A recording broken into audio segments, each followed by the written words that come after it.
following is a presentation of Main Street Media, your source for news, sports, and information on Main Street in Middle Tennessee.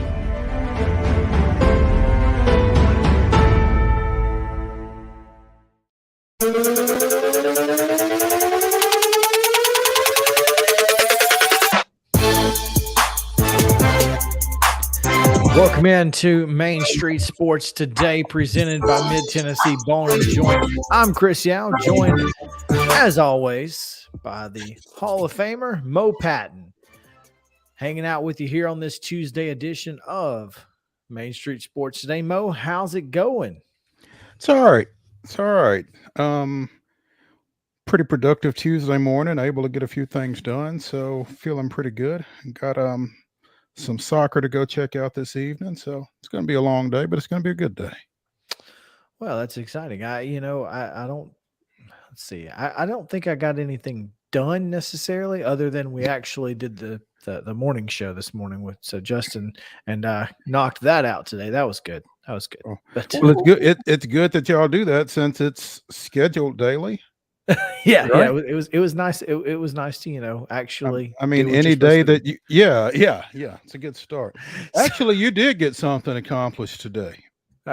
Well, we had some breaking news on the show this morning. That was cool. No, but I don't know what else did I get accomplished. You got the internet issue resolved. I did get our internet issue resolved, so hopefully that's not nothing. And Chris, no, you're right. It looks like you got yourself a tan there. So, yeah, funny story, Mo. My mom was watching the other day, and she noticed, she said, Chris needs to get a tan or something, because the lighting, I had it on, the setting that makes it as white as possible in here. Mm-hmm. And clearly that made me as white as possible. So today we've changed the you've turned the lighting down a bit, huh? Changed the lighting to something a little different. So hopefully my mom is happy with my skin complexion today. I'm sure she'll let you know. So, well, I mean, at least somebody cares, I guess. That's what we're here for. But we got a lot going on and looking forward to it. We might as well jump right in as we get started here on this Tuesday show and give you yesterday's results and today's schedule on the rundown. This is the rundown. In volleyball action on Monday, Columbia Central defeated Hampshire 3-1. It was Providence Christian 3, Columbia Academy 1. Eagleville with a 3-0 win over Community. Harpeth in 5 games downs cross-county rival Sycamore 3-2, and Summertown with the 3-1 back and forth victory over Lawrence County. In girls soccer action, it was BGA blanking Columbia Academy 9-0. CPA blanked Cecilia 4-0. It was Culleoka with the shutout of Fayetteville 5-0, and Portland down Franklin Simpson, Kentucky 8-0. Columbia Central and Giles County played to a 3-3 draw. Hume Fogg downed White House Heritage 4-1. It was Overton defeating Waverly 5-1. Page with a 9-0 win over Lawrence County. East Hickman 8, Loretto 3. Martin Luther King edged McGavock 2-1, and Watertown 4, Upperman 1. In professional baseball, the Braves edged the Pirates 2-1. It was the Phillies 4-1 winners over the Reds. The Cardinals down the Cubs 1-0. And the Brewers shut out the Dodgers and Julio Urias 4-0. In the Little League World Series action, Nolensville, big 7th inning there as they beat Hagerstown, Indiana 5-2. Volleyball action this evening. Goodpasture travels to Ezel Harding for a 4:30 start. At 5 o'clock, Summertown hosts Hampshire. At 5:30, Columbia Academy is at University School of Nashville. Also at 5:30, Providence Christian is at Franklin Road Academy. 6 o'clock starts. Murfreesboro Central at Cannon County. Forest at Culleoka. Cascade at Eagleville, and Harpeth at East Hickman. Columbia Central is at Independence in Thompson Station at 6 o'clock. Also at 6, Blackman's at Laverne. Tullahoma at Lawrence County. Lighthouse Christian of Antioch hosting Zion Christian. Loretto travels to Mount Pleasant, while Oakland hosts Riverdale. Also at 6, Rockville hosts Smyrna. Santa Fe hosts Hickman County. Summit hosts Spring Hill. At 6:30, Stewart's Creek goes across Murfreesboro to take on Siegel. And time undisclosed. Greenwood, Kentucky is at Station Camp. In girls soccer action, Grace Christian of Franklin welcomes Brentwood Academy at 4:30. At 5 o'clock is DCA at Franklin Road Academy.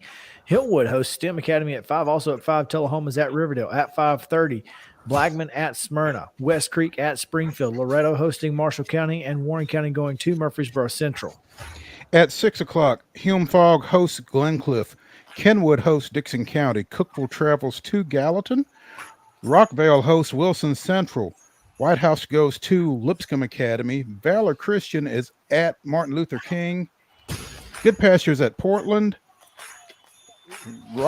Wilson Central is at Rockvale, and Zion Christian at 6:30. Zion Christian is at Richmond. 7 o'clock, First Touch. Oakland at Centennial. Rossview at Northeast. Stewart's Creek at Columbia Central. Creekwood hosting Fairview. Hickman County going to Culleoka. Independence hosting Clarksville. Lead Academy is at Laverne. Lebanon hosting Liberty Creek. Station Camp is at Siegel. And I wonder if the volleyball teams are – no, that's Station Camp, not Stewart's Creek. Stewart's Creek. Yeah. And Franklin is at Summit. Pro baseball action today. The Cardinals and the Cubs are playing a double dip. Game 1 is underway. No score at the top of the third.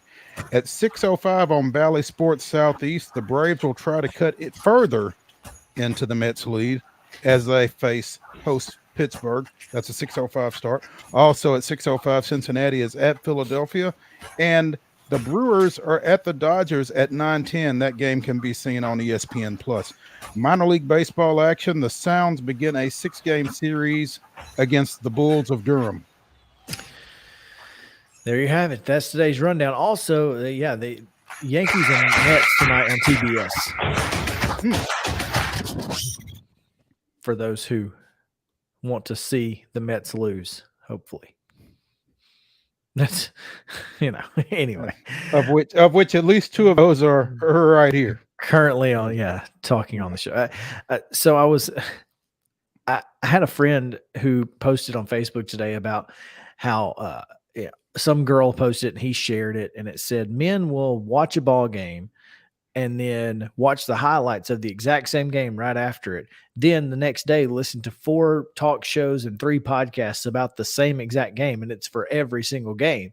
And I said, heck, I host one of those shows. He said, yeah, I'm going to need some more homerism on the Braves from you.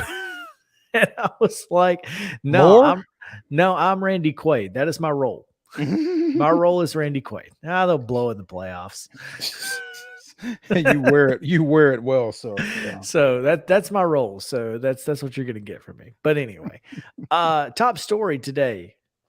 I told you every time somebody gets a raise, Nick Saban's counting his dollar. Well, he got a little bit more than $1, but he's been extended through 2030, Mo.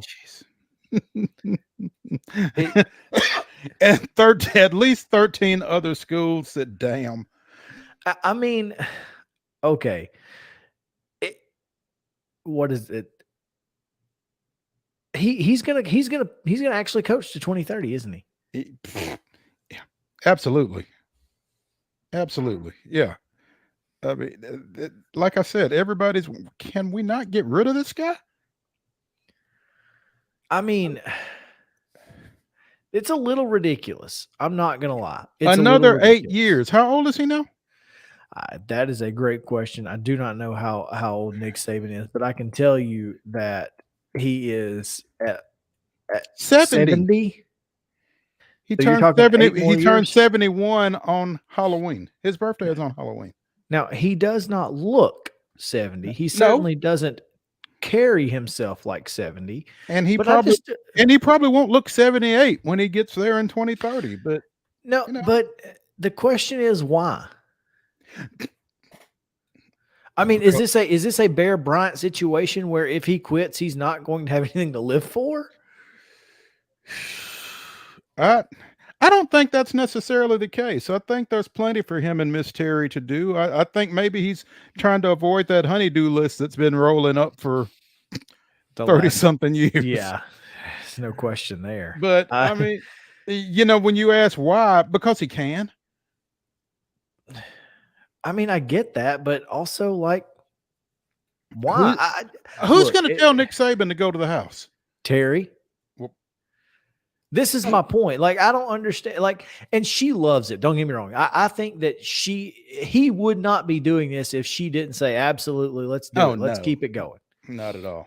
I mean, if she said, hey, I really just kind of want to go, chill out in the Bahamas for a while. Is that cool? And he'd be like, yeah, let's go. But I mean, her foundation, the city of Tuscaloosa, the state of Alabama, they do a great job of keeping her foundation and everything that they do, the charity work that the Sabans do. I think that has a lot to do with it. I mean, I think they really just feel like Alabama and Tuscaloosa is treating them the way that they should be treated, and why not just keep going while you can? And I mean, just because he signed an 8-year deal doesn't necessarily mean he's going to coach 8 years. No, but I mean, at some point he could just be like, all right, I'm going to the house. I'm done with this, and that's fine. But what it does is certainly keeps the recruiting. Nobody can say Saban's quitting. I just signed an 8-year deal. So there you go. That's the key, right? It's all about recruiting. Oh, absolutely. He knows what he's doing. Yeah. I mean, folks can't go into houses and say, you're looking at Alabama, but who knows how much longer Coach Saban's going to be there? At least 8 years. I mean, at least 8 years. Yeah. So there you go. That is it for our top story today. That's going to do it for segment 1. We have we get a little flip-flop here. That's okay. We're going to talk to the voice of the Blue Raiders, Chip Walters, here in just a moment as we get our weekly Middle Tennessee State update. Looking forward to that. John Clay previews the University of Kentucky football team later in the show at the top of the 3 o'clock hour, so stick around for that as well. It's also Top 5 Tuesday. We'll talk about our favorite top 5 undrafted free agents in National Football League history. So all of that coming your way and more on Main Street Sports Today, presented by Mid-Tennessee Bone & Joint. We'll be back after this. Mid-Tennessee Bone & Joint treats your orthopedic injuries and existing conditions. Our trained physicians will get you back in the game faster. Contact us at 931-381-2663 or www.mtbj.net.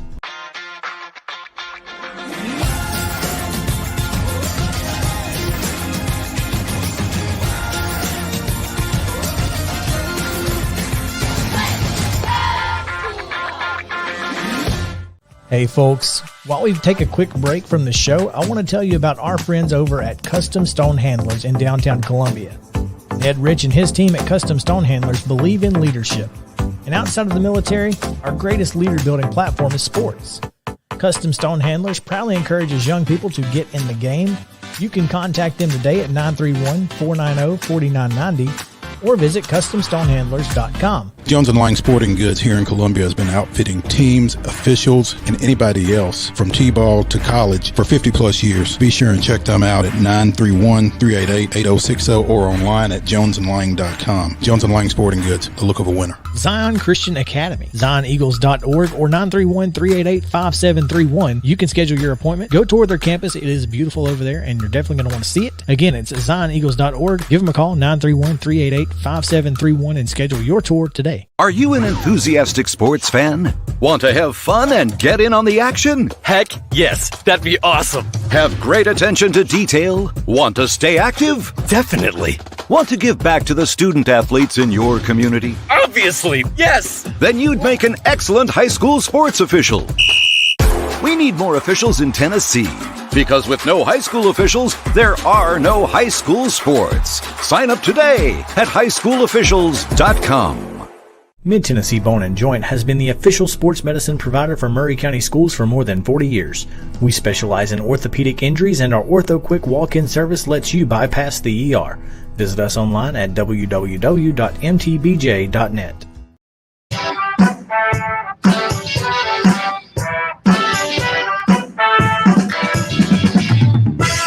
Welcome back Yes. Again, Main Street Sports Today, presented by Mid-Tennessee Bone and Joint. Chris Yao, Mo Patton, glad to be with you here on this Tuesday edition. Looking forward to the rest of the week. It is college football week, Mo. We get college football at the end of this week. I cannot believe it is here. It's pretty crazy to think about, really. It is, yeah, no question there.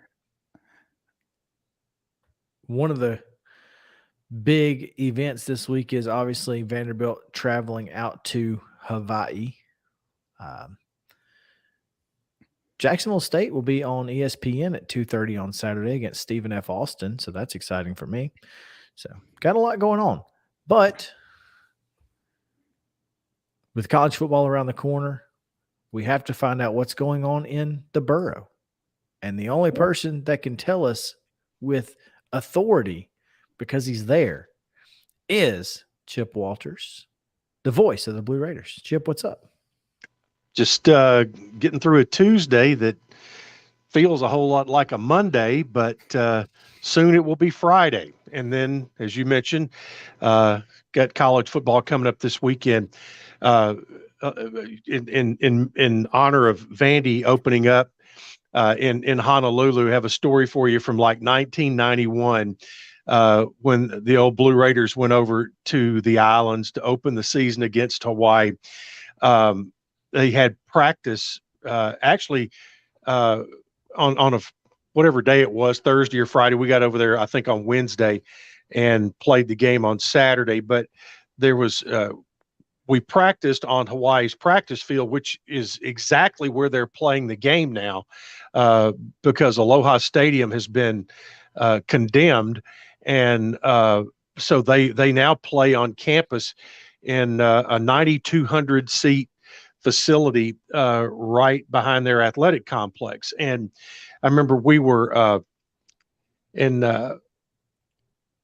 back there, and Ed Given was the media relations guy for Coach Donnelly, and Dick Palmer and I were standing there, and practice gets over with. And so all the Honolulu TV stations and the newspaper guys are out there, and they're interviewing Coach Donnelly, and he is at his very best, slinging out bootsisms right and left, and as you can imagine, and he all of a sudden, when he gets done, he's done. He walks off, and a Polynesian reporter was there, and he looks around at Dick, Ed, and I, and goes, "What is this licking block he's talking about?" And that was, of course, after Coach Donnelly had said, "Who's going to step? We'll see who steps up to the licking block," and that was one of his favorites. But the guy wanted to know what is this licking block he's talking about. So at least a lot of deer out there. At least he didn't drop us staying in the buggy when the horse rears up. That probably I'm sure he did. Yeah. I'm sure he did. I'm sure he did that as well. But this guy, he was just trying to figure out one at a time. And I've got a list, but that's the first one. Yeah, absolutely. 9,200. Yeah, I think that's correct. That's what I saw. Somebody who's like with the Hawaii football program put out a tweet the other day, and basically saying, excuse me, that Vandy has no idea what they're about to get into. And he talked about, he said, there'll be 9,230 people. And I'm assuming that he was thinking that would be a sellout. So that was my guess. And when I was looking at some of the stuff earlier, it is a very small facility that they have used for the last couple of years. That's certainly interesting. Well, it's I guess he could have just pulled a number out of his hat, but that's neither here nor there. I guess I'm just thinking that Vandy fans shouldn't just go rushing over there necessarily. I tell you, it'll be a tough ticket, because those folks are very loyal. We've been fortunate to play over there a couple of times, and it's an intimidating atmosphere. when, I mean, the Hawaii team, and I don't have the right, the exact name of it, but when they come out and they do the Polynesian, it's kind of it's The haka. It's the haka. Okay, I was going to call it the stomp dance, not the safety dance, but the haka. I mean, Mhm. it's and the fans, because I mean it's just a great tribute to their home island there, and it's a very intimidating. They love their Warriors. That's for sure. We only know that thanks to Justin. Yeah, Well, Justin would know Yes. that. Yeah, exactly. Well, we all tried to figure out the name of it, and then we found it. But yeah, it's the haka. So it is not the stomp dance. I think it is from now on. That is the Tennessee name for it. Depending on where you are. Yeah, absolutely.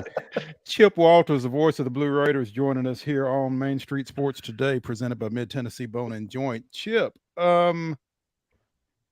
these Blue Raiders, under the direction of Rick Stockstill, they're not playing this coming weekend. They are playing next weekend. That's correct. What's the latest out of? Is it still preseason camp, I guess? No, it broke today with classes starting today. They're kind of getting into their normal weekly schedule, and so that means afternoon practices instead of morning practices. They had their final major scrimmage of the fall last Friday, and again, it was about 100 plays. From all indications, it was heavy on the run, trying to figure out who's going to be the guy.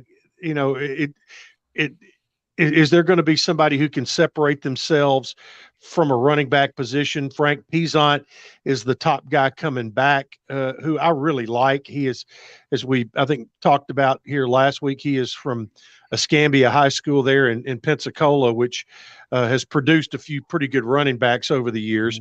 Darius Bracey has looked really good in my eyes, and has really runs with a lot of power. He is from Central Michigan, and Avarius Sparrow, who is a redshirt freshman. He comes from Kansas State. So, and you have another back from West Virginia as well. So you have that. You've got the quarterback competition that's going on. Chase Cunningham and Nick Vattiato are the two most likely candidates right now going into the final 2 weeks.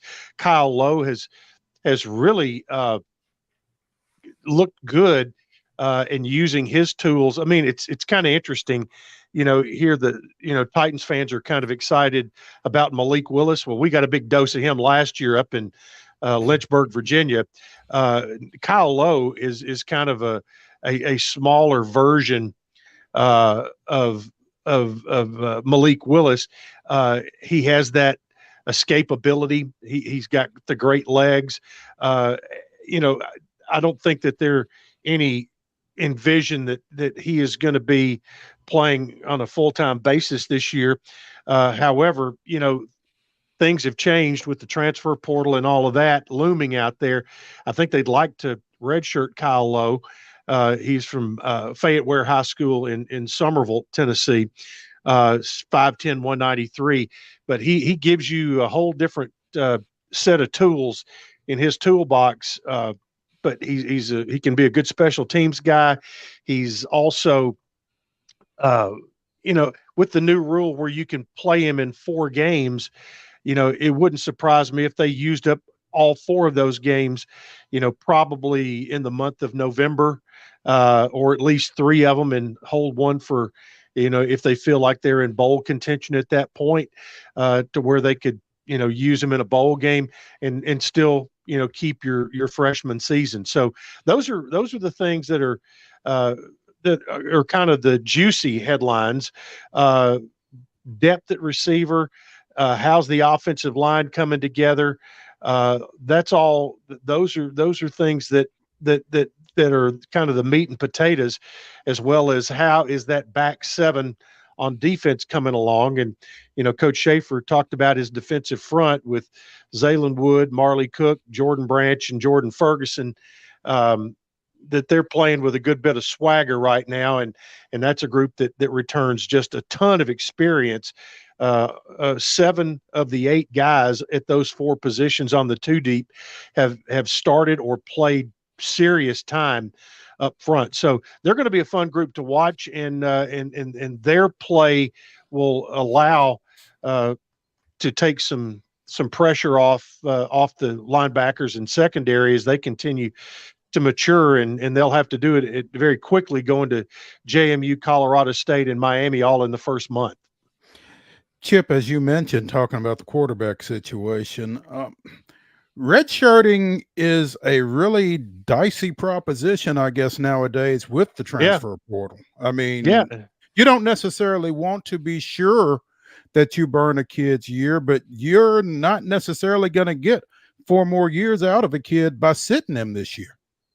That's correct, and I think that's why up until 3 years ago, every college coach you talk to, their goal was to redshirt as many of their high school freshman signees or high school senior college freshman signees that they absolutely could to get them those 5 years. But you add the transfer portal, you have the extra year for not for these kids coming in, but for those who have been around for a little while with the COVID year, and that that threat of the transfer portal is like the sword of Damocles hanging over their heads, and coaches now almost have to look at it and say, well, let me get as much as I can while I can from these guys and develop them as well as I can. So, and you can't blame them.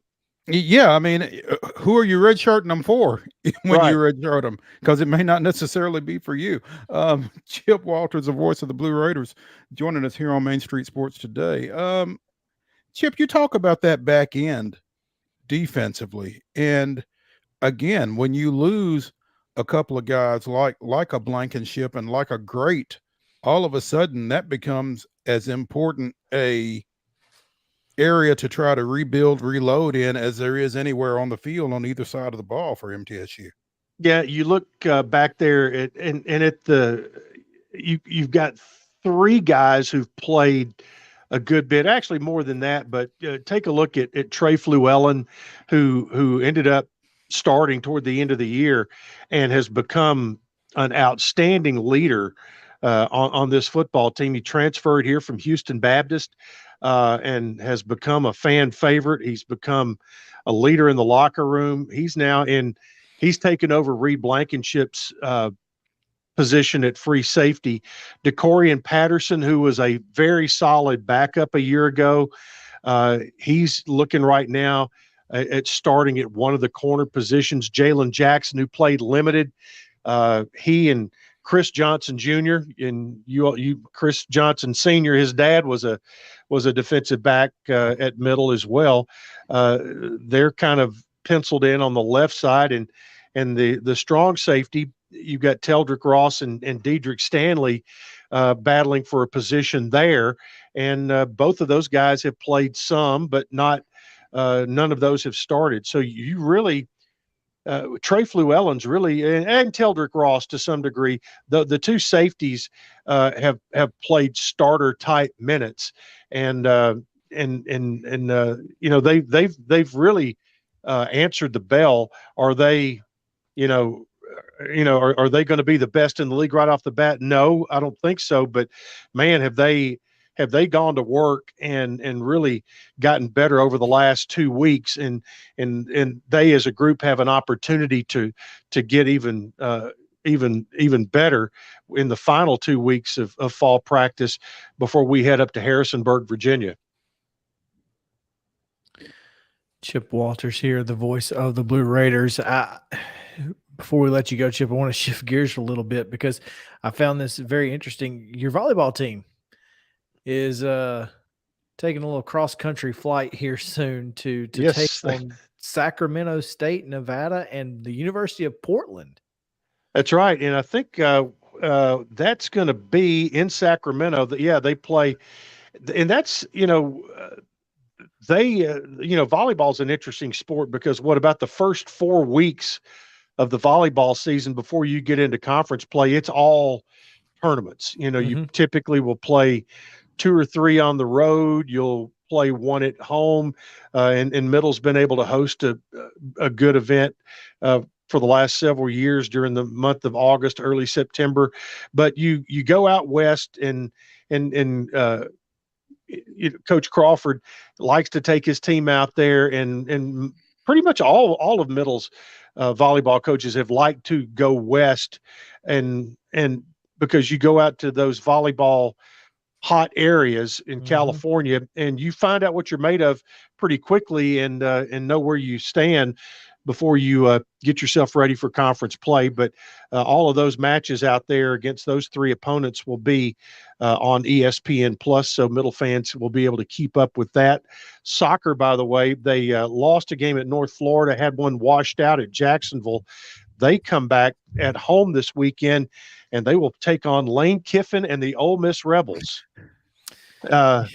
Lane may be. Lane will not be there. Okay. Well, just we making sure. I don't know. It's just the girls Rebels, soccer. no He Lane. might be.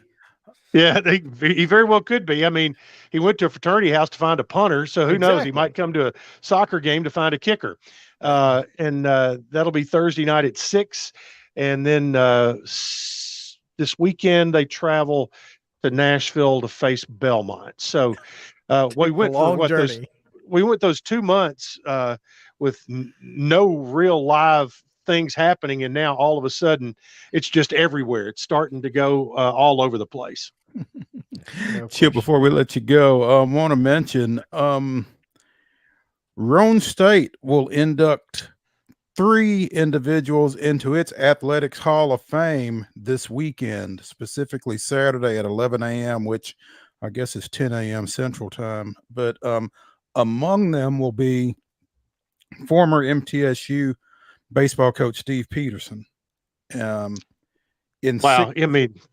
Awesome. Yeah, in 6 seasons over there, went 153 and 96, and was twice TJCCAA Coach of the Year. Came from there over to MTSU, where he served as an assistant under John Stanford, and then ascended to the head coaching role and became MTSU's all-time winningest baseball coach with nearly 800 victories. Passed away a couple of years ago, but he will be inducted posthumously into the Roan State Hall of Fame, along with former tennis coach David Mullins and softball player Sarah Friels, who went on and played at Tennessee Tech. They join former Roan State women's coaches Andy Landers and Jim Davis, who also coached at MTSU. That's right. And the 1983-84 Roan State women's basketball team that won a national championship. And I guess that was under Davis. So there are 6 entities apparently in the Roan State Athletics Hall of Fame, and 2 of them have MTSU ties. Yeah, there you go. And if you saw the same picture that Roan State released, that picture of Pete is just, that is Pete. That's the guy that I knew and loved, and that crooked smile on his face. And you knew when you saw that smile, you knew he had something was going on in his mind. He was working on something, and you couldn't wait to hear what was about to come out of his mouth. But what a great honor for Pete and for his family. I know they're very proud, and you just hate that the folks who are there are not going to be able to hear an acceptance speech from Pete, which is we were lucky enough to hear that here when he went in the Blue Raider Hall of Fame, and of course he's in the TBCA Hall of Fame as well, and just unbelievably great guy. Miss him every day, but it's so proud that he's going to be able to go in at Roan State, and it's a perfect spot for him to do that. I just cannot think of another person who would have been a better successor to John Stanford than Steve Peterson.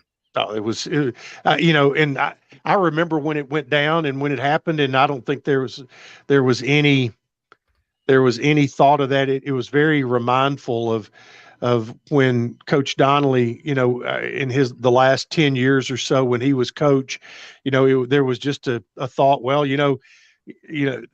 it just makes sense that Andy McCollum would be the next head coach, and that's the way it worked out. And there were some really good things that happened during his time, and Andy, Andy, had Middle doing a lot of really, really good things, and he'll be remembered there as well. But Pete just stepped right in. John Stanford wore Pete wore what, number 25. Mm-hmm. And that number's retired on the field. When he and Jim McGuire were partners for all those 20 years as head coach and top assistant, Pete wore 25, Jim wore 26, and they were that close in real life as they were numerically by their jerseys. It's great stuff, man. That's always good to get some extra information, and that's what we get with Mo. He's always doing the research, going way deep into the files there. Well, it's a little easier to go into the MTSU files for me than a lot of other files. It is. There you go. It works out. Institutional knowledge, maybe, So yep. Hey, next week it's game week. That's right. We'll talk about JMU and perhaps a starting quarterback, and who knows? Maybe For chance. It'll be Tuesday, so maybe not. Probably not. Yeah, who knows? But appreciate it, Chip, as always. Always a pleasure, man. Thanks, guys. Talk to you soon. All right, we're going to take a short break here. When we come back, couple of things in the SEC football world coming your way, so stick around. Main Street Sports Today, presented by Mid-Tennessee Ball and Joint. Back after this. This is Melissa Hoisington, Regional Crisis Director from Volunteer Behavioral Health. Disasters can affect everything in your life, including your emotional health. Help is available during these uncertain times. The Tennessee Recovery Project is a free, supportive resource for adults and children who have experienced the effects of natural or human-caused disasters. Specialists are available for counseling by phone or in person. For free, confidential service, please call 833-954-2424. The hotline is open 7 days a week, 7 a.m. to 9 p.m. Move forward with the help from the Tennessee Recovery Project. Mid-Tennessee Bone & Joint has been the official sports medicine provider for Murray County Schools for more than 40 years. We specialize in orthopedic injuries, and our Ortho Quick walk-in service lets you bypass the ER. Visit us online at www.mtbj.net.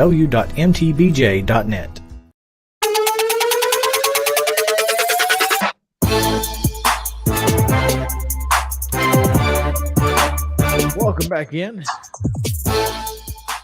Main Street Sports Today is presented by Mid-Tennessee Bone and Joint. And Mo, couple of things that are on my mind here as far as the college football season is concerned. And I guess we can get into this here momentarily, but Shane Beamer clapped back at Mark Stoops today. So apparently Stoops took a semi-shot at Beamer with the sunglasses TikTok video, and then it's been a whole thing. John Bryce has a story on Football Scoop. Just go check that out. And it is Stoops with 4 straight 10-win seasons, kind of feeling himself these days, huh? I mean, I get it. His little deal with his basketball coach there on campus, but what is Shane Beamer doing to him? Well, so apparently Stoops said in an interview last month that has recently surfaced, I talked years ago about climate versus culture. It's easy to change a climate. You just change the uniforms, talk a little game, dance around, and put on some stupid sunglasses, and you can change a climate. And so essentially, Beamer is asked about it today, and pretty benign. I mean, I don't necessarily know unless Shane Beamer knew that he was talking about him. So this is, and I'm looking at the article now. I mean, I don't have time. This is in apparently response to Beamer did a little TikTok video that kind of went a little viral or whatever, and did some dancing around, put on some sunglasses, right? So, yeah, I mean, it was a direct shot. But apparently, so this was actually taped at SEC Media Days in the Marty and McGee segment over there by where those X's and O's were behind where we were at. So they were doing, segments there. Beamer says, I saw the quote from SEC Media Days on Marty and McGee. I saw the statement he made last week. I appreciate Coach Stoops saying it wasn't directed at me. Like I said in the interview the other day, I have great respect for him. He said, I know when the basketball coach at Kentucky made the comment that he did about the Kentucky football program, Mark said that he stays in his lane. So I can't imagine he would have gotten out of his lane to direct a shot at me. I like that. Man, this has been one of the most unique talking seasons that we've had recently. I mean, we've not had this kind of bickering between coaches and between football coaches and football coaches, between football coaches and basketball coaches at the same school, between and don't forget Jimbo and Nick. So right. I mean, this has been the most wild off season I can imagine. I can remember. October 8th. I mean, October 8th is going to be a big day at Kroger Field. Oh, that's the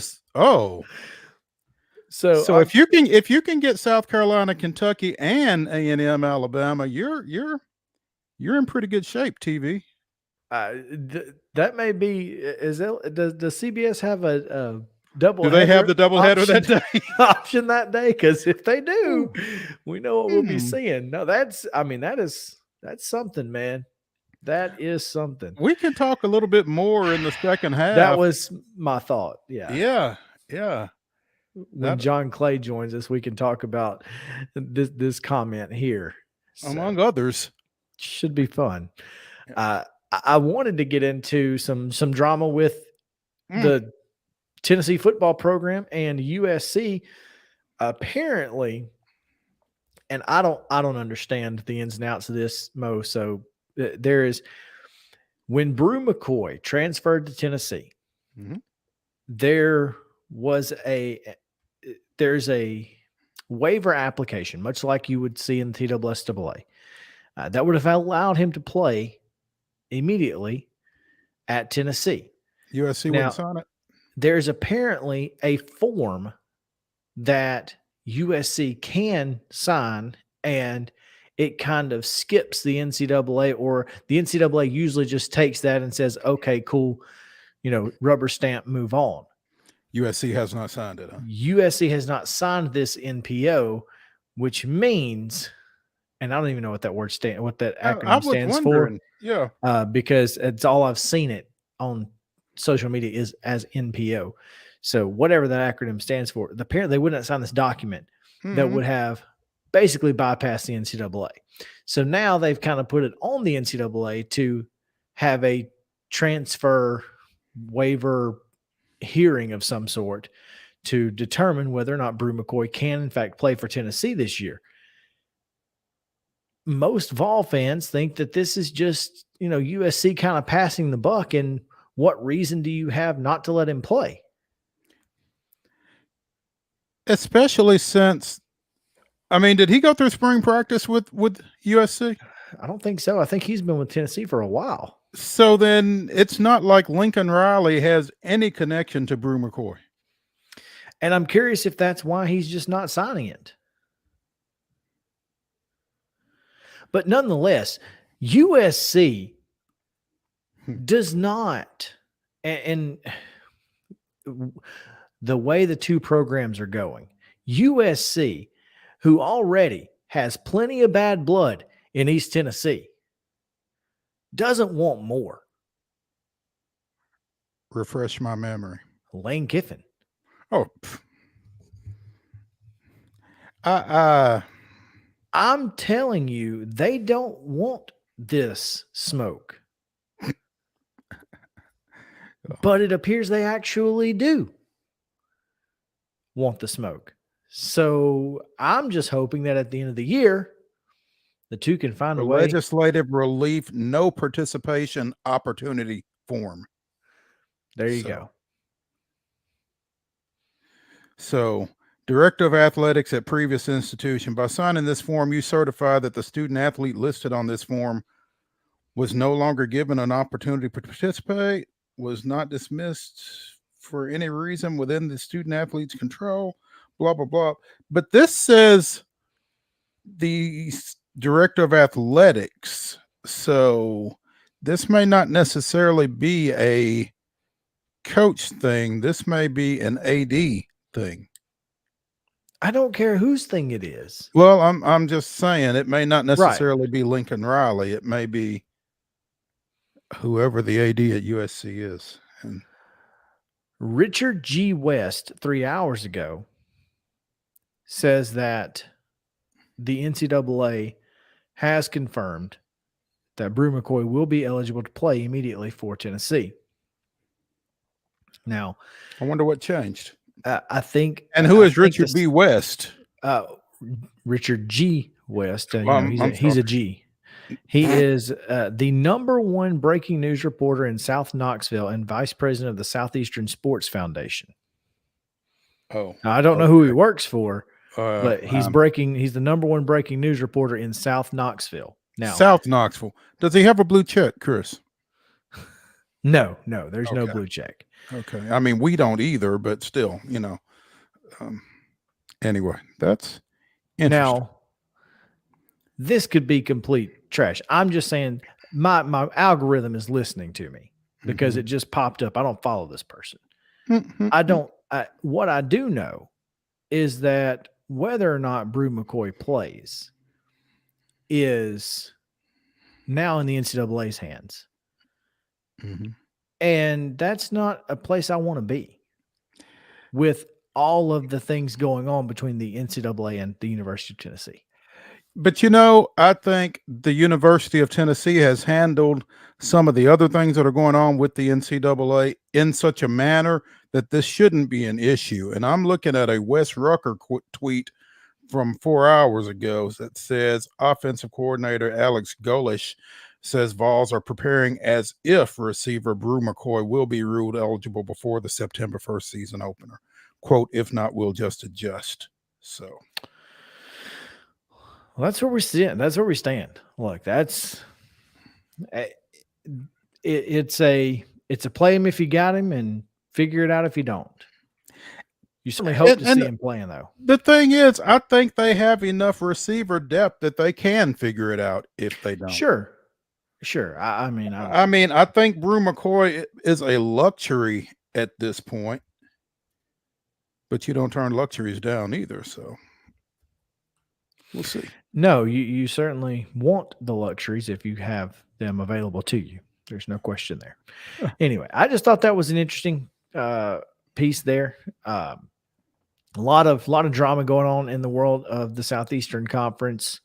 So we'll talk more about Kentucky and Shane Beamer and Mark Stoops and all of that at the top of the hour. But before we do that, we need to take another short break because when we come back, we got to talk about the Atlanta Braves who are on a roll. So stick around here on Main Street Sports Today, presented by the Tennessee Bone and Joint. We will be back after this. This is Eric Berner with Rock Castle Wealth Advisors. I help people in the pursuit of making their money live as long as they do. People hire me because I use a customized, individualized, and personal approach for the person I'm working with. Everyone's situation is different. If you've lost a spouse or a parent and want to make sure your inheritance is utilized and does not just disappear, I can help with that. Call me at 615-235-1058 or email eric@rockcastlewealth.com. Mid-Tennessee Bone & Joint has been the official sports medicine provider for Maury County Schools for more than 40 years. We specialize in orthopedic injuries, and our Ortho Quick walk-in service lets you bypass the ER. Visit us online at www.mtbj.net.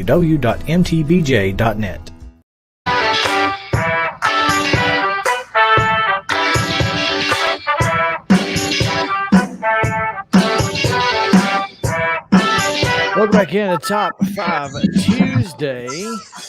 Here on this beautiful day in Middle Tennessee.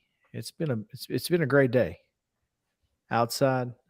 Justin tried to tell you earlier, go outside and enjoy it. So, yeah, you gave us the weather report this morning and said go outside and enjoy it. Go play golf today. You bet you didn't play golf today, though, did you? No, I haven't yet. Well, I mean, I'm not going to probably, but you know what? I hope people did just cuz. Mo's not playing golf today either. Right. No, Mo is not. Do you play golf? Not very often and not very well. So. I got you. Yeah. But he does keep his clubs in his car just in case. Just in case a game breaks out somewhere. You never know. Never know. Or I might just decide I need to go to a driving range and work off some steam. Pull off some steam, yeah. So, yeah. Draw somebody's face on a ball, you know. I saw a TikTok the other day. This guy, he said, you know, I ain't never played golf, and he said it's okay. It's real, you know. It's a real quiet game. You gotta really focus so that, you know, when you hit it, you know, you hit it straight and all this. And so he hits it, and his buddy goes, "Man, that is impressive. It went all the way down there and then just took a hard right turn." How'd you make the ball do that? Mine does a duck hook all the way to the left. How did you make it do that? That's awesome. He was like, "That's impressive." Trust me, if I was trying to make it do that, it would never happen. Yeah, never. Exactly. Oh man. Well, the Atlanta Braves are trying to win baseball games, and they are successful in their endeavors, at least over the last several games, including last night against the Pittsburgh Pirates. As we have some highlights from that game. That's always good when we can get highlights. But big night for Jake Odorizzi, who went through 6 and struck out 7. One-run game. Yeah. Mm-hmm. So he struck out 7 in 6, and again, 1 run over those 6 innings. That's a big feat for him. I mean, of course, he had 3 starts with the Braves, and 2 of them were against the Mets. Yeah.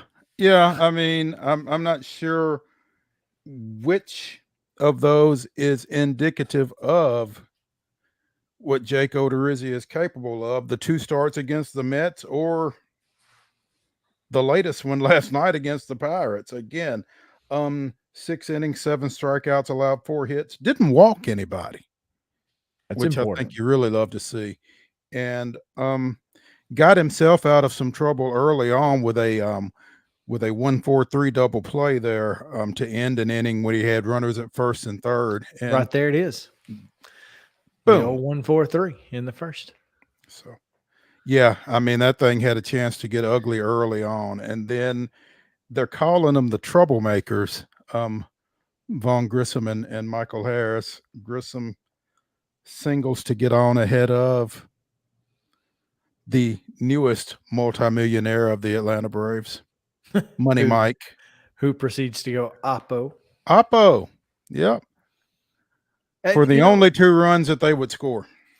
And, you know, I'll take that. Look, it's for some reason the Braves traditionally have struggled against teams who are not as good as they are. That's not been the case this year, thank goodness. Speaking of rookies hitting jacks, that Cruz may be the only option outside of Strider and Harris for Rookie of the Year. And I don't think it's close, but I think he's the only potential opposition for the 2. Well, and if they some kind of way wind up splitting the vote, maybe, you know, third may be closer than it should be. And they were having an interesting conversation about this on the Braves pregame on Sunday. You know, do you go with the everyday guy like a Harris, or do you go with a guy who only impacts you once every 5 days, even though that's been a pretty significant impact that Spencer Strider has been making? And yeah. I think you tend to lean toward the everyday guy, especially when that guy's got 13 home runs and 15 for 15 in stolen base attempts in less than 80 games. I think that's going to be your typical option. But when you look at the way that this Braves team was set up and the way that this, rotation was struggling when Spencer Strider came in, it almost makes you kind of go, man, how big of an impact did he really have? Now, you look at the Braves outfield, the impact that Michael Harris had was just as significant. I mean, if not more, it very well could have been more. I'm just saying it's certainly equally significant, the impact that they've had on the team. So it can go either way. Yeah, I would probably vote for Harris, but that's just me. I don't think the Braves are where they are without either of those guys. Right. Honestly. Which makes it almost impossible to pick between the two. That's the unfortunate part. So it'll be intriguing to see how many votes Vaughn Grissom gets, because he's going to finish the year up here. Yes, he is going to finish the year. I will be curious as well. No, I'll be curious as well. Real quick before we got here, it was announced today. Jeff Pison, friend of the show, tweeted that the Angels majority owner is thinking of selling the Los Angeles Angels of Anaheim, and I'm just curious if that could potentially mean a move to Nashville. Depending on the buyer, of course. Well, sure. I think anytime there is some uncertainty with an existing major league club, Nashville is going to be connected with it as a possibility. I mean, they've got an ownership group in place, they feel like. And so I guess it's a question of whether that selling group and the Nashville group can come together on a number, and whether they can get it approved by the other Major League Baseball owners.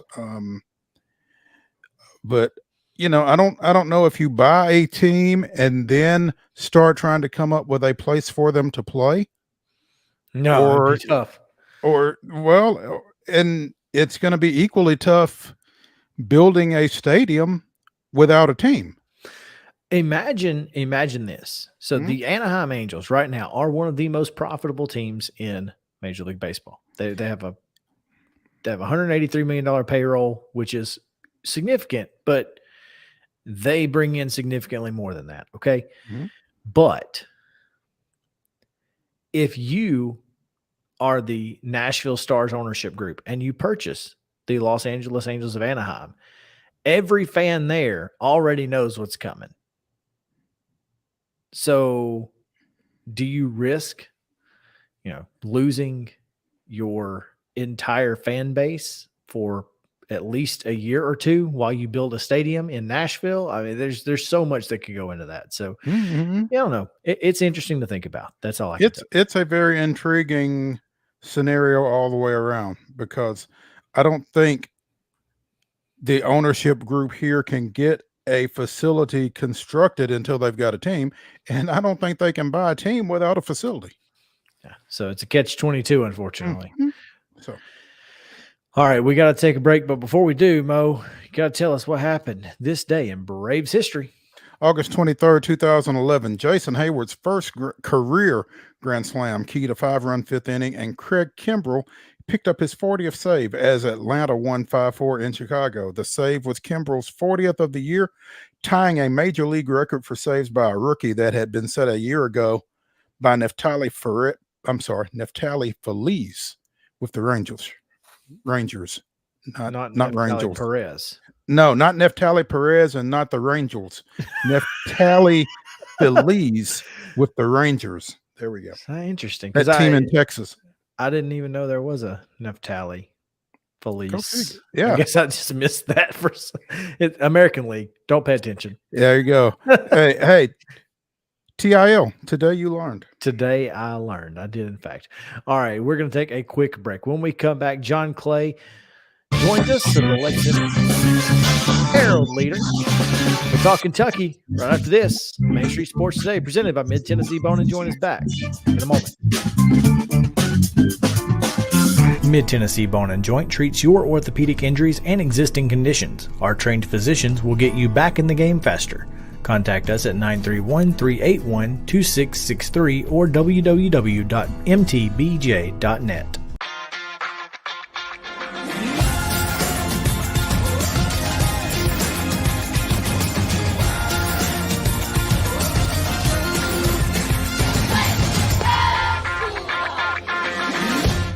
Hey folks, while we take a quick break from the show, I want to tell you about our friends over at Custom Stone Handlers in downtown Columbia. Ed Rich and his team at Custom Stone Handlers believe in leadership. And outside of the military, our greatest leader building platform is sports. Custom Stone Handlers proudly encourages young people to get in the game. You can contact them today at 931-490-4990 or visit CustomStonehandlers.com. Jones and Lang Sporting Goods here in Columbia has been outfitting teams, officials, and anybody else from T-ball to college for 50 plus years. Be sure and check them out at 931-388-8060 or online at jonesandlang.com. Jones and Lang Sporting Goods, the look of a winner. Zion Christian Academy, ZionEagles.org or 931-388-5731. You can schedule your appointment. Go tour their campus. It is beautiful over there, and you're definitely going to want to see it. Again, it's ZionEagles.org. Give them a call, 931-388-5731, and schedule your tour today. A game without a crowd is just a scrimmage.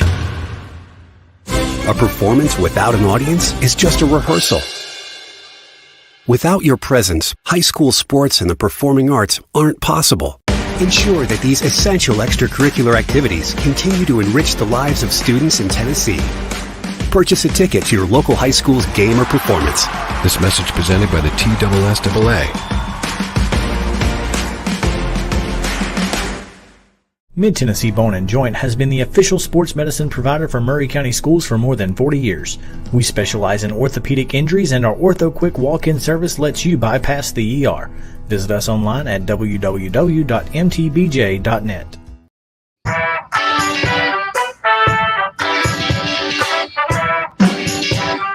Welcome back in Main Street Sports Today, presented by Mid-Tennessee Bone and Joint. Chris Yao alongside the Hall of Famer and Tennessee Sports Writer of the Year, Mo Patton.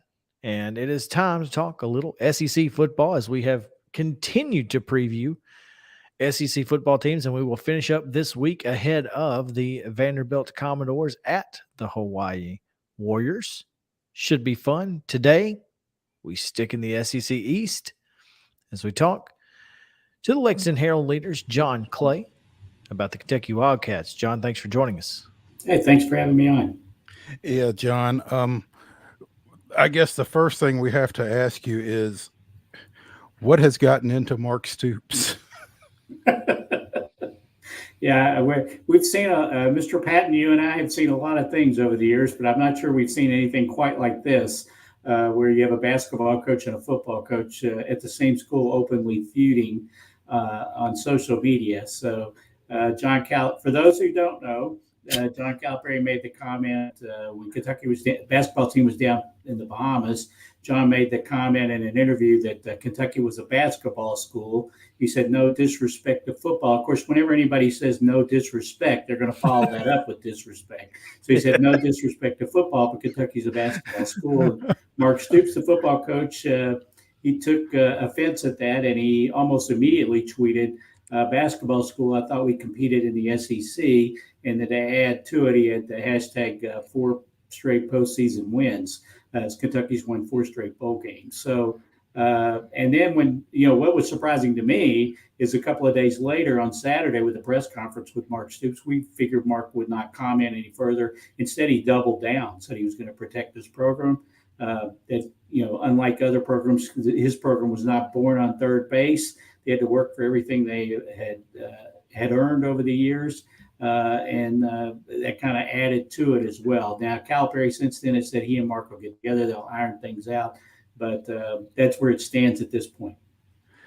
Now, after Stoops got done with Calipari and after they both kind of got smacked on the hand by AD Mitch Barnhart, by the way. Apparently, Stoops has widened his scope and settled on Shane Beamer over at South Carolina.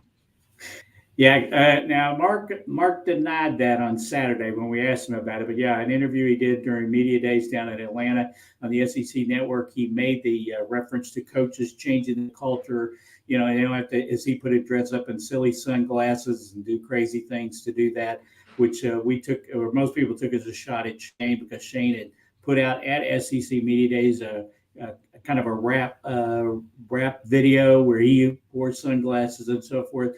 We asked Mark about it this past Saturday. Mark said that that wasn't intended to knock at Shane. He was talking about himself. I'm not sure we totally believe that, but yeah, the back to back with the Calipari comment, and yeah, you would get the idea right now that Mark Stoops is a pretty feisty character.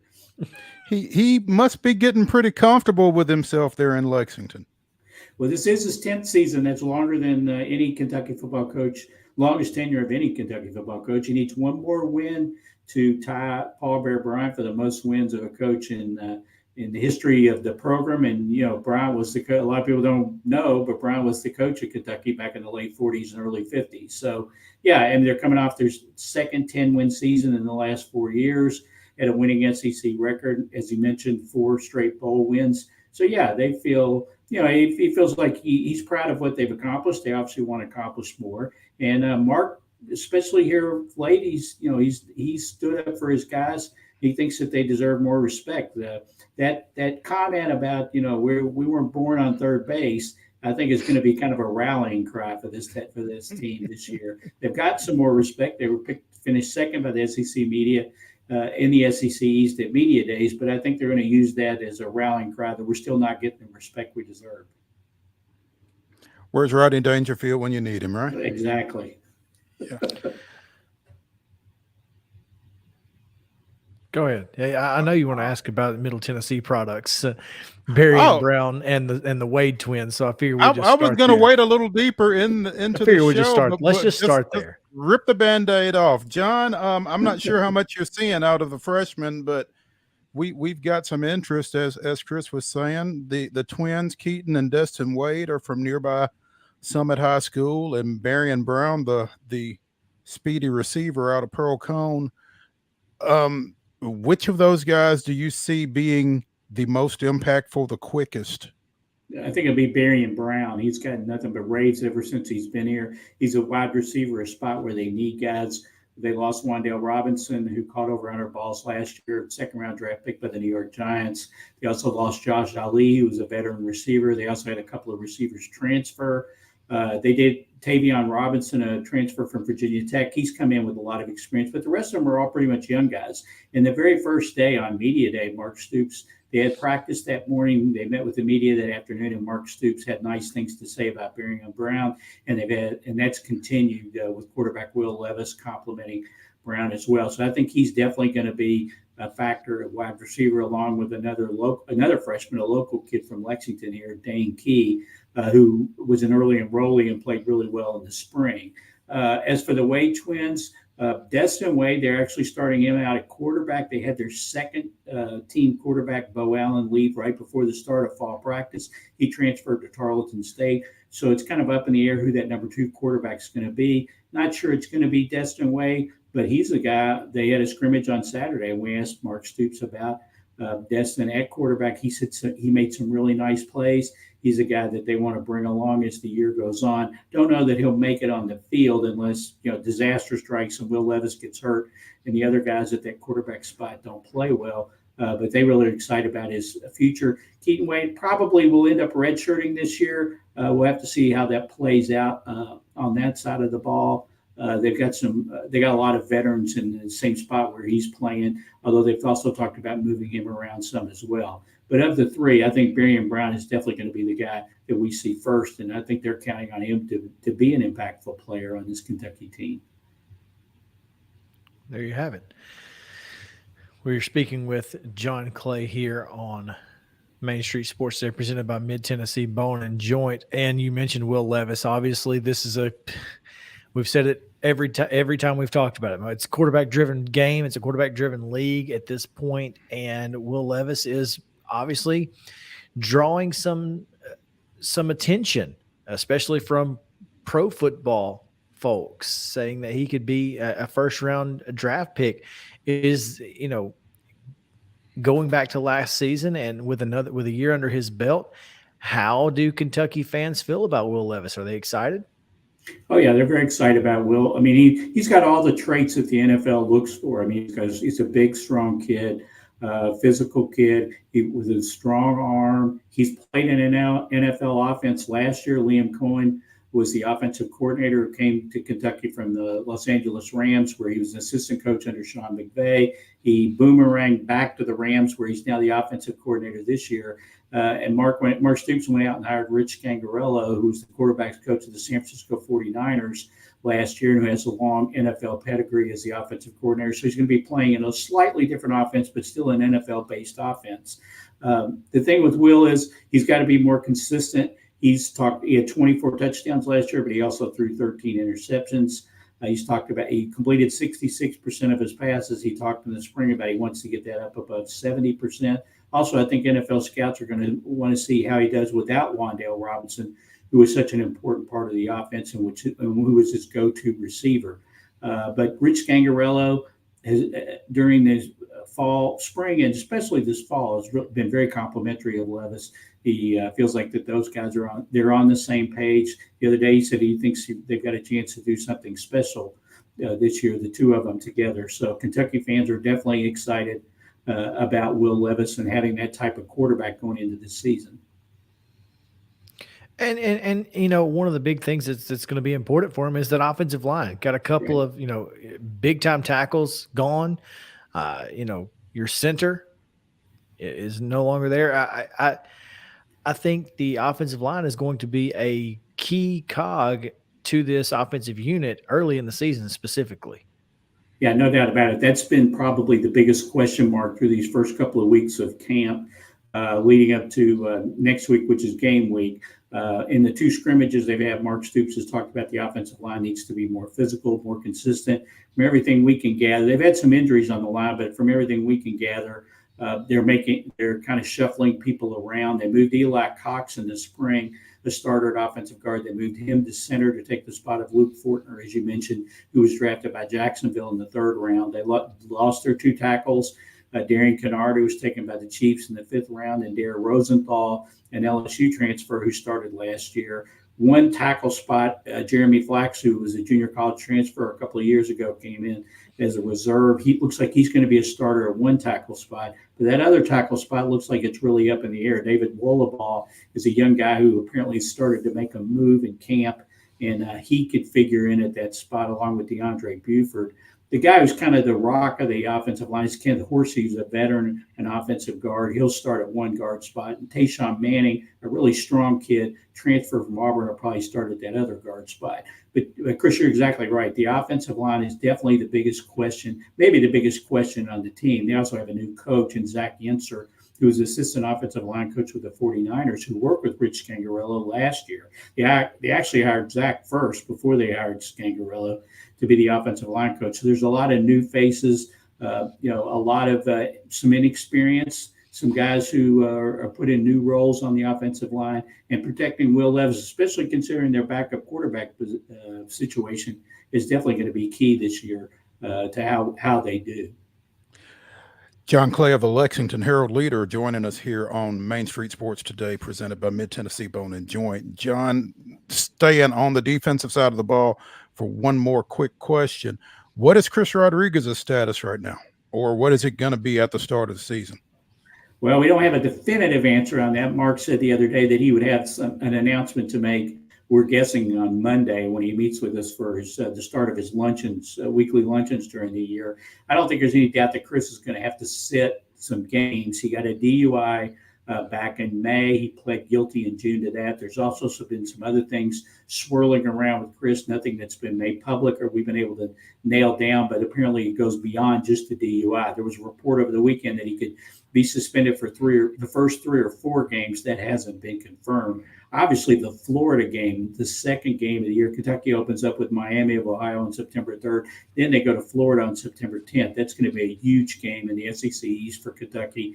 They'd like to have Chris Rodriguez for that game, but from what we're hearing, there's a good chance they're not going to have him for that game.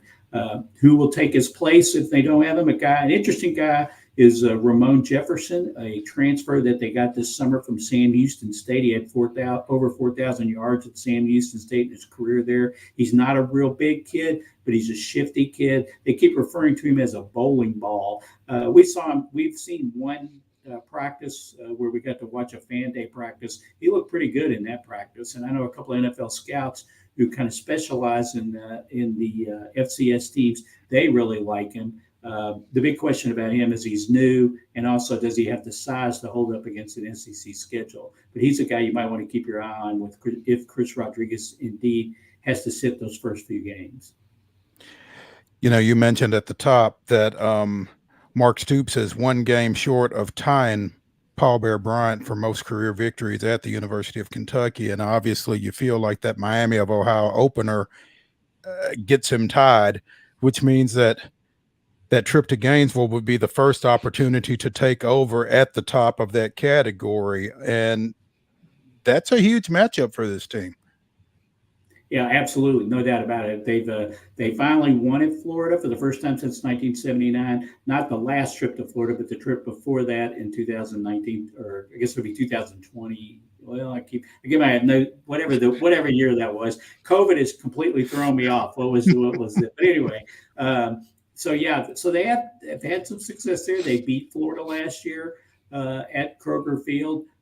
So this would be the first time I believe that they would beat Florida in back-to-back years since back in the 70s. So that would be a huge accomplishment. But you're right. In the SEC East race in general, that's going to be a huge game for Kentucky. I mean, what Kentucky wants to be is they want to be that when they play Georgia on November 19th. I still think Georgia's head and shoulders above everybody in the East, but Kentucky wants to be in the position where that game means something on November 19th.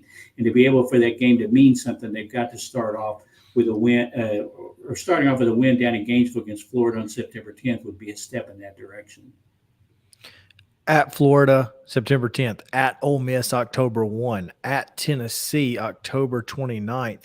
Those are three tough road games in the Southeastern Conference, but you do get, like you said, Georgia. That game is at Kroger Field, so that will be a huge home game for the Wildcats. Now, when you look South at Carolina on October 8th is also a home game. Yeah, and that game suddenly has some meaning. Yeah, Shane might have a little extra for that game. We'll see. I hope he wears like some huge sunglasses, big glasses that like you get at the beach, just humongous sunglasses. The funny thing about that too is, Shane worked for Bob Stoops at Oklahoma. He has a connection to the Stoops family. In fact, when Shane got, last year when Kentucky played South Carolina, Shane's first year, Mark talked about, that he knew Shane and, that they were friends and a good guy. So, we were past tense. It's all fair and love and war, especially where recruiting is concerned. And they've gone up against South Carolina for some players here lately. I'm sure that probably figures into it as well. But yeah, Mississippi State being the other SEC West team, it's not a schedule that can't, that isn't overwhelming. This is a schedule that is certainly navigable for this team. Yeah, they've got 8 home games, but you're right. They have some key games on the road. Ole Miss obviously will be a tough game in Oxford on October 1st. Ole Miss beat Kentucky a couple of years ago up here. Kiffin's first year, 42-41, a really tough loss for Kentucky.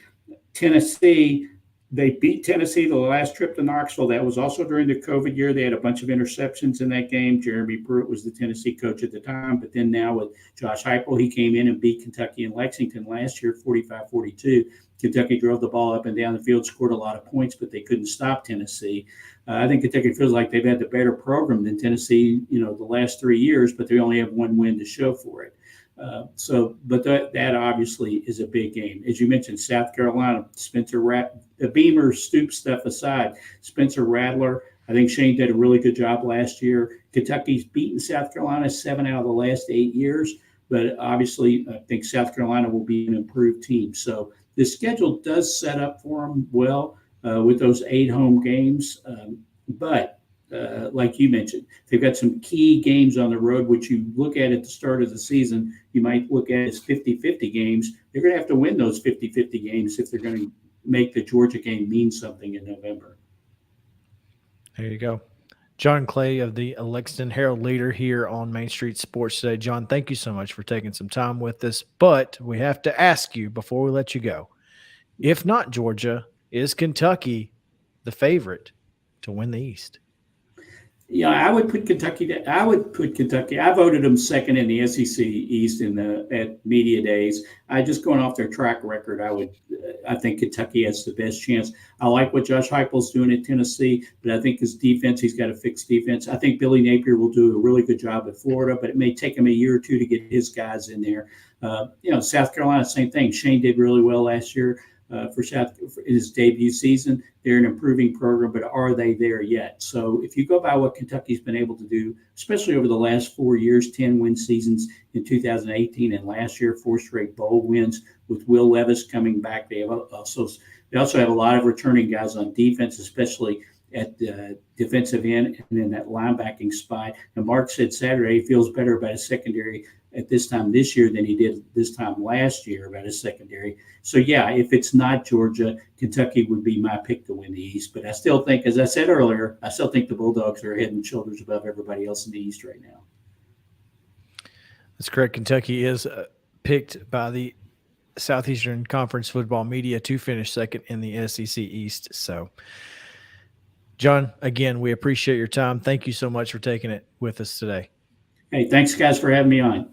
Absolutely. All right. We continue our SEC football previews as I guess tomorrow is South Carolina. So we should just keep this going tomorrow. We need to find out the other side of the story. So should be a lot of fun. That worked out pretty well. It really did. It couldn't have gone better. And then we'll finish with Tennessee on Thursday and Vanderbilt on Friday. We're going to take a quick break. When we come back, it's Top 5 Tuesday. Top 5 undrafted free agents in NFL history coming your way right here on Main Street Sports, presented by Mid Tennessee Bone and Joint. Stick around.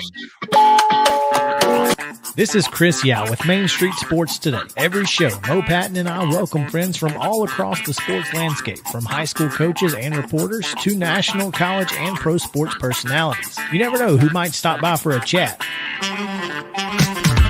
AP Tennessee Sports Editor, 3-time Tennessee Sports Writer of the Year 2020 TSWA Hall of Famer. She covers the Titans, the Predators, the Grizzlies, college football, and hoops. Please make welcome Teresa Walker. Former University of Tennessee, former Team USA Olympian, ex-Cy Young Award winner, R.A. Dickey. R.A., did I miss anything? Man, that was sweet. Yeah, I need to listen to that before I go to bed every night. That was nice. Has 5 sports Emmys. That's not bad for the other guy in Wham, Ryan McGee. Other guy in Wham married the best looking girl, Bananarama. So other guy in Wham had a pretty good life. From preps to pros, we're taking on the sports topics you care about. Tune in across Main Street Media social platforms at 2 p.m. or on demand on your podcast distribution platform of choice.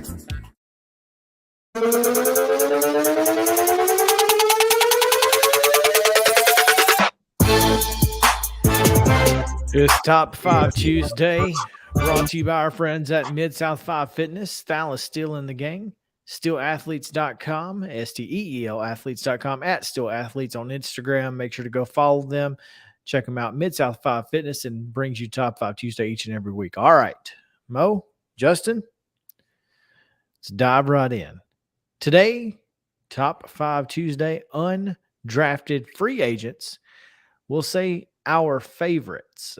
They may not necessarily be the best, but they will be our favorite folks who made an impact in the National Football League after going undrafted in their respective NFL draft. So now, these top 5s are typically generated by something. They're prompted by something. How did we get to undrafted free agents? Is this just to do with cut day coming up, or is there someone specific?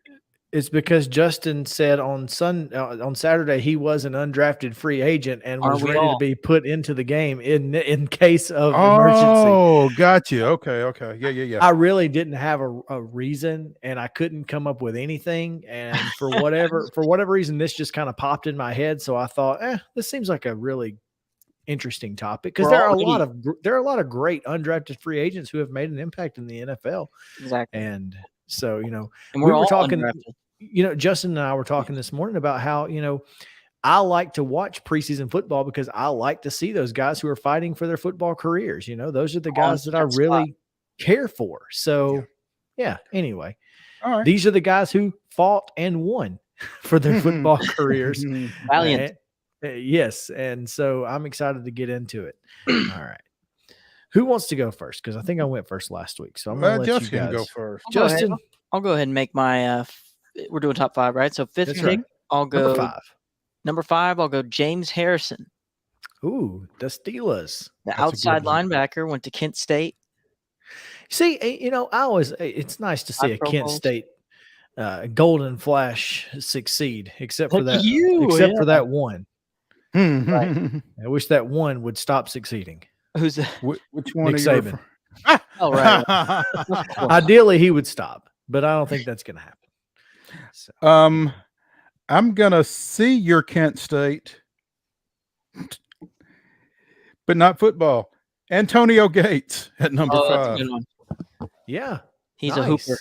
He was a hooper at Kent State and went on to 8 Pro Bowls and 5 All-Pro picks. Monster. So, yeah, he was solid. Oh. Well, I can't go without going into the FCS and also arena football. So number 5 is Kurt Warner. Oh, okay. Wow. That's an easy number 1 for me. It's favorite, not best, but I love Kurt Warner. So but he's my number 5. Well, actually I kind of low key don't like him just because of that 1999 Super Bowl. Of course. Same. But totally understandable. Gotta give him respect. Your number 4, Justin? My number 4 is number 4, Adam Vinatieri, undrafted free agent out of South Dakota State. He's a kicker.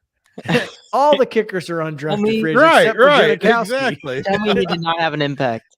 No, absolutely. Trust me. Vinatieri and who's the other one? The Patriots kicker. I think it was him. Vinatieri. Colts kicker then. Oh, I know who you're talking he was about. a Colts kicker for a while too, but yes, but I know who you're talking about. Yeah. I can't think of his name. Me neither. But he's a kicker. Either way, you could have went with either one. But that's fine. Hey, look, there are no rules here. No rules, just right. Just right. Rules. My number 4, and he's not from some obscure school, so you kind of would have expected him to be drafted. But Priest Holmes, it's a good one, out of the University of Texas, undrafted, 11 seasons in the NFL. And was the best running back in, at least fantasy wise, for at least 3 or 4 of those. Mm-hmm. Just a really cool name. I mean, and Priest Holmes is an all-team name, all-name team for great sure. Football name. Also on the all-name team, in my opinion, and we'll stay with the other side of Titans fans, Jeff Saturday. Oh yeah, solid. So great center, obviously with Peyton Manning. And, go Peyton and all. So Jeff Saturday's my number 4. Nice. Number 3. I'm going to go with the original Julian Edelman, Wes Welker. Good call. That's a good call. 12 seasons for the guy. 5 Pro Bowls. Look, Wes Welker is, he was a menace. Yeah, he was a problem for everybody. He really was. Yeah. That's a good one. My number 3 patrolled center field for the Pittsburgh Steelers back during the their reign of terror in the mid-70s. Donnie Shell out of South Carolina State. Man, that's a name right there, because the Steel Curtain was kind of they were the ones who got the love, but the defensive backfield had to be important, and Donnie was phenomenal. 51 career picks. That seems good. Is that good? I dare say that, especially at that time when it's not like folks were throwing the ball 40 times a game. So, yeah. It's true.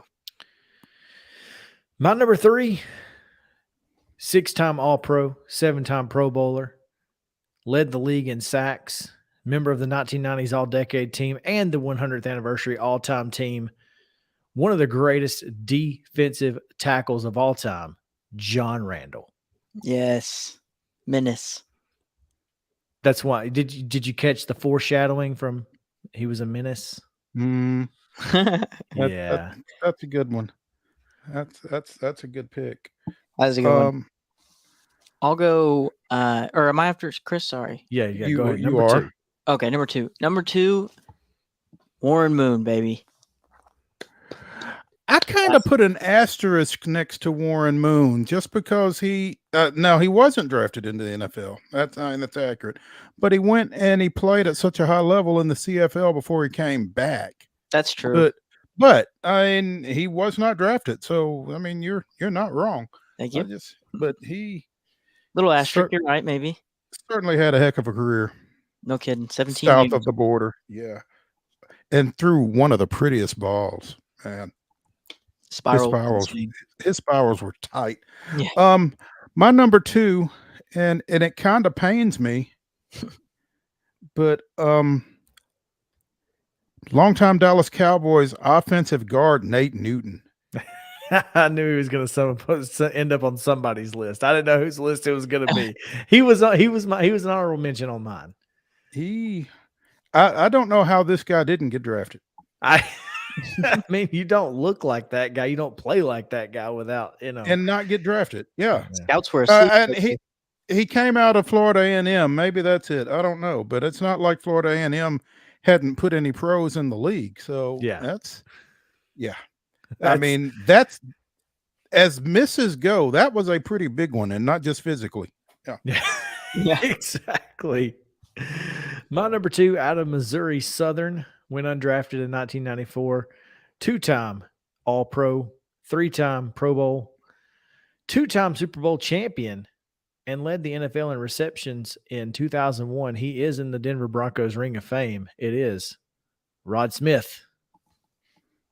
It's a good one. Very good one. Had him on honorable mention. I love Rod Smith because I was for whatever reason, I wanted John Elway to win the Super Bowl in the late 90s. So I was like that with Brett Favre. I feel you. My numero uno. Mm-hmm. I know this one because you said this earlier. Oh yeah, Big T, baby. Tony Romo. OVC. Didn't do a crazy amount as far as accolades, but man, electricity when he touched the ball. It's true. My number 2. Number 2. You should be number 1. No, I'm sorry. My number 1. You're right. I was like, wait a minute. I don't count very well. No, Nate Newton was my number 2. Okay. My number 1. I'm going back to the Big D, and it is Dallas. Nice. Drew Pearson. I didn't realize he was undrafted. Yeah. That's what we do this for. Oh, that's great. I didn't realize he was undrafted. That's awesome. The name speaks for itself. When you're talking about receivers of the 70s and early 80s, I think the line forms behind this guy. Yeah. Stallworth is probably up there, but Pearson is, to me, I think he's probably number 1. I would agree with you. Undrafted. Can't believe it. Go figure. My number 1, we'll close this one out.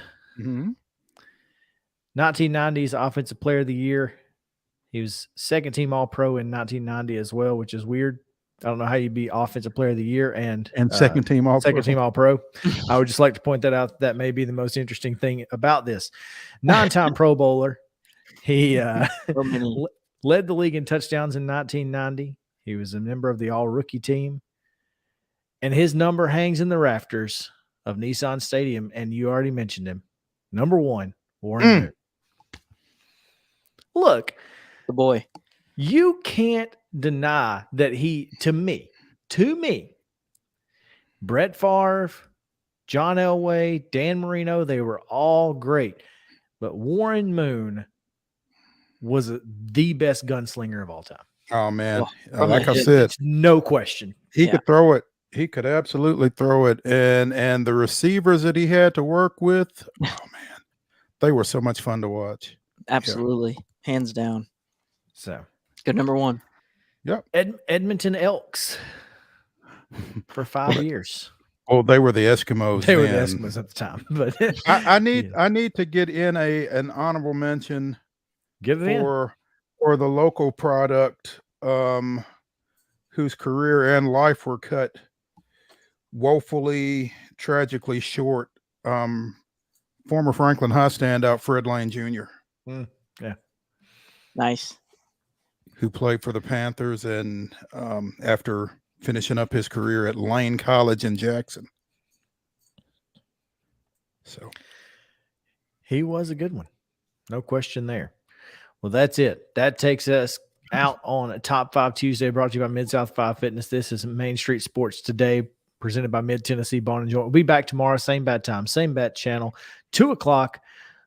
We'll talk with Heather Williams and we'll talk with South Carolina's. I guess he's a beat writer. Actually, he's a sports talk show host over there. Hang on, because I have lost his name. We're just. Anyway, we'll talk with about South Carolina. It'll be South Carolina, absolutely. This is what happens when you go to sports writer of the year and sportscaster of the year events. You get all these numbers, and you just, you're amongst all the stars, and you don't. Hey, there's too many to count. You just grab as many names and phone numbers as you can, and hopefully some of them will work out. Teddy Hefner of Fox Sports Radio 1400 out of Columbia, South Carolina. Looking forward to it. It's gonna be a great day, and we will continue that throughout the rest of the week. For Justin and Mo, I'm Chris Yao saying have a great day. We'll see you tomorrow.